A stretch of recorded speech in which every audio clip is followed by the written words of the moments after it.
Programme में एक भेरो ॿीहर भलीकार।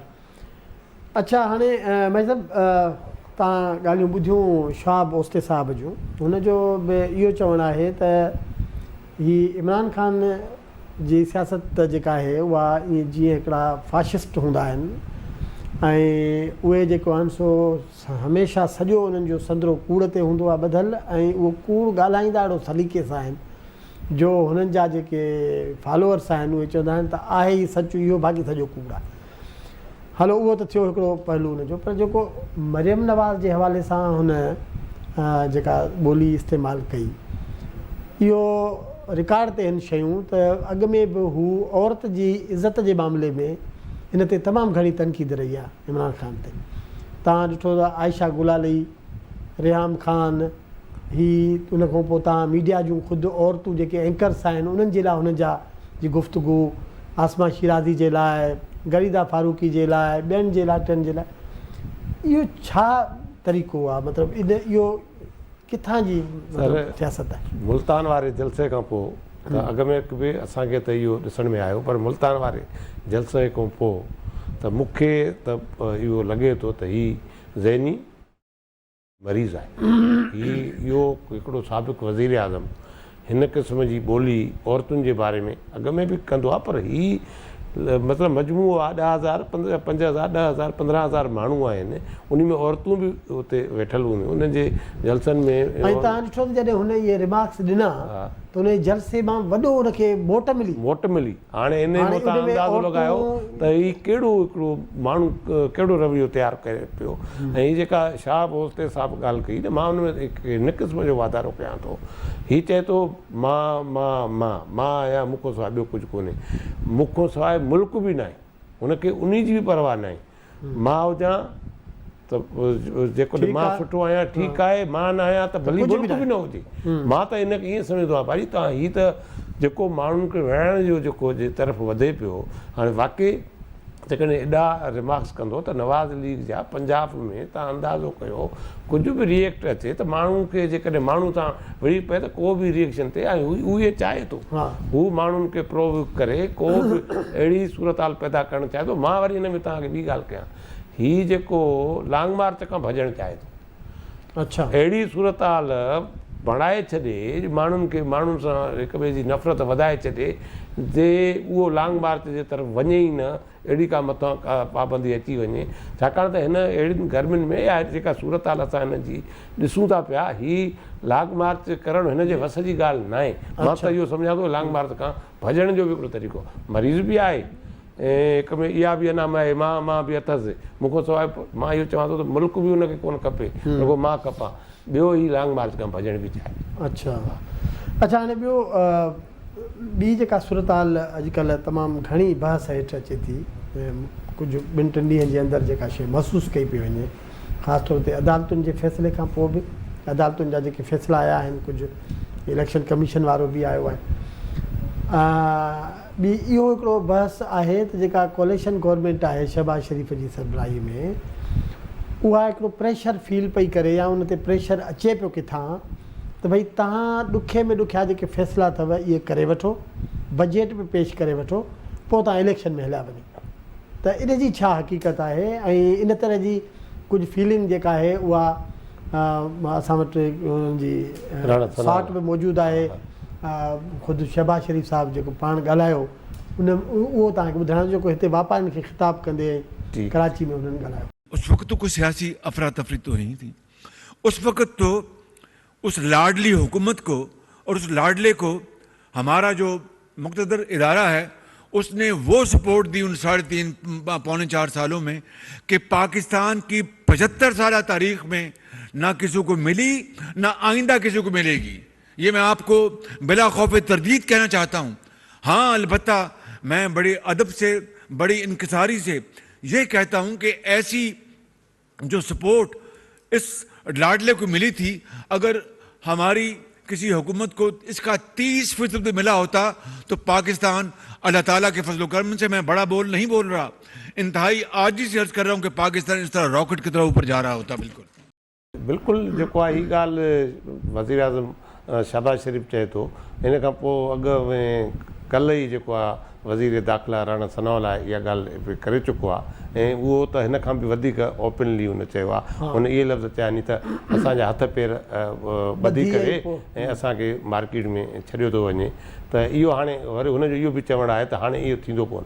सरोज साहिबु मां तव्हांखे हिकिड़ी ॻाल्हि यादि ॾियो आहियां त नवाज़ लीग जी सॼी जेको आहे जेके मर्कज़ी अॻुवान आहिनि वफ़ाक़ी वज़ीर हुआ उन खे जेको आहे पार्टी जे सरबराह जेको आहे नवाज़ शरीफ़ लंडन घुरायो। उहा इहा इन ॻाल्हि जो कंटिन्यूटी आहे। जॾहिं हिननि खे इन ॻाल्हि इहा ॻाल्हि महसूसु थी त असां जॾहिं हिते आया आहियूं कुझु करणु चाहियूं था, माशी तौरु पाकिस्तान जी सूरत हाल जेका आहे ॾाढी बिगड़ियल आहे।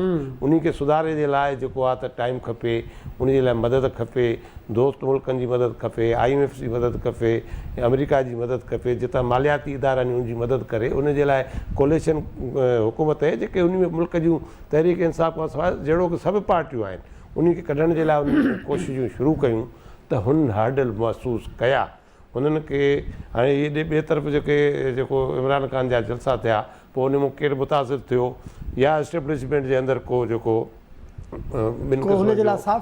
किथे आहे जेको हुयो उन जे करे नवाज़ शरीफ़ जेके मुंहिंजा इतला आहिनि इन्हनि खे घुराए करे चयो बाबा हीअ जेकॾहिं अहिड़ी गवर्नमेंट जेकॾहिं ईअं आहे त ॾुखिया फ़ैसिला बि तव्हांखे करणा नी, वरी जल्दी फौरी तौरु तव्हांखे इलेक्शन जो ऐलान करे, माना जून में इलेक्शन जो ऐलान करे सेप्टेम्बर ताईं जेकॾहिं तव्हां अक्टूबर ताईं इलेक्शन में वञो, इहो नवाज़ लीग रिस्क या गॾियल जेको आहे इत्तेहादी हुकूमत आहे रिस्क नथी खणी सघे।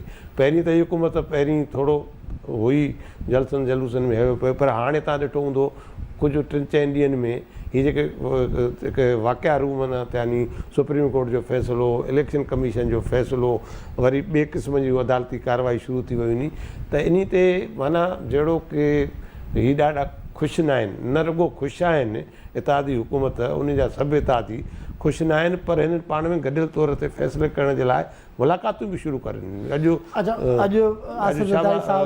मुलाक़ात थी आहे त गॾियल तौर फ़ैसिलो कजे। न तव्हां छा अॻकथी कयो था त मतिलबु छा सूरत हाल ॾिसो न, जेका सूरत हाल आहे उन में हुननि जो मौक़िफ़ त इहो जाइज़ आहे त जेकॾहिं एॾा ॾुखिया फ़ैसिला करणा आहिनि जेके ग़ैर मक़बूल आहिनि, अवाम उन्हनि खे क़बूल न कंदो, पर छाकाणि त आलमी इदारनि सां तव्हांजा इहे पहिरियां जेके मुआइदा आहिनि उहे बि इमरान ख़ान जी गवर्नमेंट जा थियल आहिनि। ठीकु आहे, त जेकॾहिं उन ते वरी उन ट्रैक ते अचे थो उन्हनि जो इकनॉमिकल सॼो पैकेज ऐं प्रोग्राम ऐं हुननि खे इमदाद बि मिले थी या कर्ज़ बि मिले थो ऐं हू इनखे संभालणु लॻनि था, त हुननि खे वरी इलेक्शन में वञिणो थो पए, त पोइ कीअं जेको आहे उहो फेस कंदा?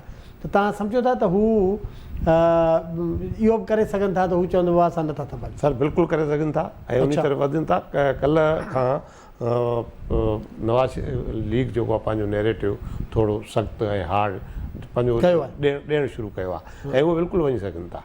ऐं मुंहिंजे ख़्याल में हीअ जेको उन्हनि जे अंदरि इन ते इतफ़ाक़ राय आहे त जेकॾहिं इतफ़ाक़ राय आहे, उन में हिकिड़ा ॿ राय त ख़ैर सियासी पार्टी आहे उन में थी सघनि था, पर इन राय ते बिल्कुलु सभु जेको आहे मुतफ़िक़ आहिनि। ॻाल्हि नवाज़ लीग सां मुतफ़िक़ सां हुजनि, जेके सॼा इत्तेहादी न इहे गॾियल हुकूमत मेनली आहे त जेको आहे इत्तेहादी सॼा सभु हिन शइ ते मुतफ़िक़ हुजनि।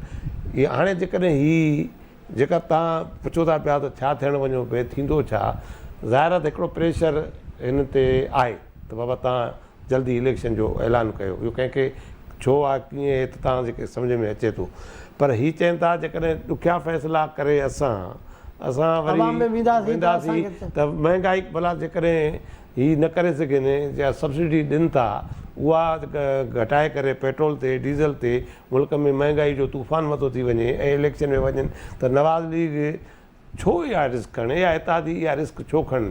तंहिं करे हुननि हाणे इहो स्टैंड नवाज़ शरीफ़ जो बि हुयो त हिननि हिकिड़ी मीटिंग कराइणु चाहे पई जंहिंमें फ़ौजी क़यादत बि अचे, एस्टेब्लिशमेंट आहे, नेशनल सिक्योरिटी, उहो बि न थियणु ॾिनो। बाबा जी जेके शयूं आहिनि सभु इदारा, हिननि जो चवणु आहे त सभु इदारा सभु पार्टियूं पाण ते करनि न, हाणे अकेले सिर सॼो भार, ऐं इहो चयो आहे हुननि त सॼो भार नवाज़ लीग अकेले सिर खणण लाइ तयारु न आहे।